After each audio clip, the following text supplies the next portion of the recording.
উঠান বৈঠকের এই পর্যায়ে রাষ্ট্রের অতি গুরুত্বপূর্ণ একটা বিষয় নিয়ে আলোচনা করার জন্য মাস্টার সাহেবকে নিয়ে আসলাম। মাস্টার সাহেব বিষয়টি আপনাদেরকে বুঝিয়ে বলবেন। স্যার, আপনি শুরু করেন। জি ভাইয়া, ঠিকই বলেছেন।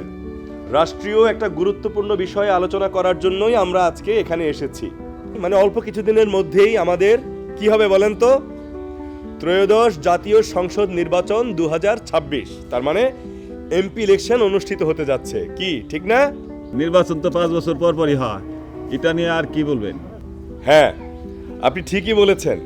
5 বছর পরপরই আমাদের দেশে নির্বাচন অনুষ্ঠিত হয়। তবে এবার যে নির্বাচনটা হবে সেটা হচ্ছে একটু ভিন্ন রকম। কিরকম? আমাদের এমপি ইলেকশন তো হবেই, তার সঙ্গে হবে কি? গণভোট। হ্যাঁ, গণভোটের উদ্দেশ্য কি? গণভোটের উদ্দেশ্য হচ্ছে ভবিষ্যতের বাংলাদেশটা আমরা কি রকম দেখতে চাই সেটার উপরে একটা ভোট। তার মানে এই গণভোটের উপরে ভিত্তি করে সুষ্ঠু অবাধ নির্বাচনের মাধ্যমে গণমানুষের অধিকার প্রতিষ্ঠিত হবে। ঠিক আছে তো? স্যার, কি কি নিয়ম কানুন একটু বুঝা কইবেন?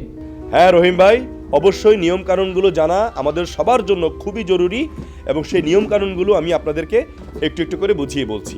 গণভোট মানে হচ্ছে দেশ চালানোর গুরুত্বপূর্ণ নিয়মগুলো বদলাবে কিনা সেটার বিষয়ে রায় দিবে কে? এই দেশের সাধারণ জনগণ। দেশের মানুষ যদি হাতে ভোট দেয় তাহলে কি হবে? হাতে ভোট দিলে সব পরিবর্তন কার্যকর হবে, আর নাতে ভোট দিলে কোনো কিছুই পরিবর্তন হবে না। এটাই হচ্ছে হ্যাঁ এবং না ভোট। ভোট হচ্ছে আমার, আপনার, আমাদের সকলের ভবিষ্যৎ নির্ধারণ করা। আমরা যদি সঠিক মানুষকে নির্বাচন করি, আমরা যদি সঠিকভাবে বিষয়গুলোর উপরে ভালোভাবে পড়ে শুনে দেখে পর্যবেক্ষণ করে হ্যাঁ দেই, সেটার উপরে নির্ভর করবে আমাদের ভবিষ্যৎ। স্যার, বিষয়টা আমাদের একটু বোঝায় বলেন তো।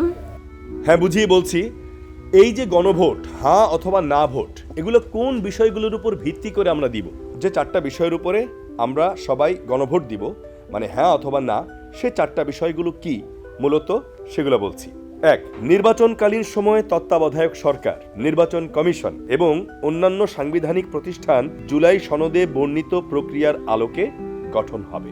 2, আগামী সংসদ হবে 2 কক্ষ বিশিষ্ট। জাতীয় সংসদ নির্বাচনে দলগুলোর প্রাপ্ত ভোটের অনুপাতে 100 জন সদস্য বিশিষ্ট একটি উচ্চ কক্ষ গঠিত হবে, এবং সংবিধান সংশোধন করতে হলে উচ্চ কক্ষের সংখ্যাগরিষ্ঠ সদস্যের অনুমোদন দরকার হবে। 3, সংসদে নারীর প্রতিনিধি বৃদ্ধি, বিরোধী দল থেকে ডেপুটি স্পিকার ও সংসদীয় কমিটির সভাপতি নির্বাচন, মৌলিক অধিকার সম্প্রসারণ, বিচার বিভাগের স্বাধীনতা, স্থানীয় সরকার সহ প্রধানমন্ত্রীর মেয়াদ, রাষ্ট্রপতির ক্ষমতা সহ বিভিন্ন বিষয়ে যে 30টি প্রস্তাবে জুলাই জাতীয় সনদে রাজনৈতিক দলগুলোর ঐক্যমত হয়েছে সেগুলো বাস্তবায়নে আগামী নির্বাচনে বিজয়ী দলগুলো বাধ্য থাকবে। 4, জুলাই সনদে বর্ণিত অন্যান্য সংস্কার রাজনৈতিক দলগুলোর প্রতিশ্রুতি অনুসারে বাস্তবায়ন করা হবে।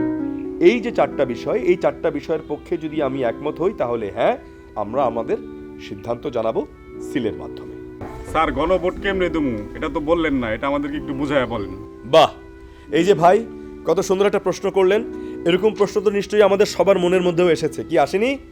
এসেছে যে ভাই আপনি তো শুধু এমপি ইলেকশনের কথা বলছেন, গণভোটের কথা বলছেন, হ্যাঁ ভোট না ভোট, এই ভোট কিভাবে দেব? আগে তো একটা ব্যালট পেপার ছিল, তাই না?